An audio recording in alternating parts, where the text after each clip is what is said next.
world, they do not really understand this conflict. But we do, or we have become very aware that there's a huge human catastrophe potentially playing out there with thousands and thousands of civilians trapped between the government forces and the the Tamil Tigers as they put up their last stand.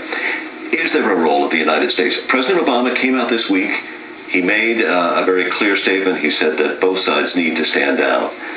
What should the U.S. do here? Look, this is the bitter end of a very, very bitter war. But it's taking so long. Well, and you know what? When you have ethnic nationalism and you have suicide bombers among your insurgents, the Tamil Tigers, and you have a government that wants to finish it off finally and feels that earlier peace overtures have gotten nowhere, there's a lot of bad blood on both sides that is causing new blood to be spilled. So but do we just stand by and watch these civilians die without... Well, no. And in fact, Secretary Clinton was saying that maybe we should hold up an IMF loan or delay it until the government eases up a little bit and lets some civilians out, although it wasn't quite as explicit as that. And that may be something. But the real tragedy here is the Civil War itself. And frankly, the more interesting question to me is when the government finally wins, will it have the magnanimity to treat the former enemies generously and put the whole conflict behind them? And that's exactly where the U.S. can begin to apply some leverage, is beginning of thinking of the aftermath of this bitter, brutal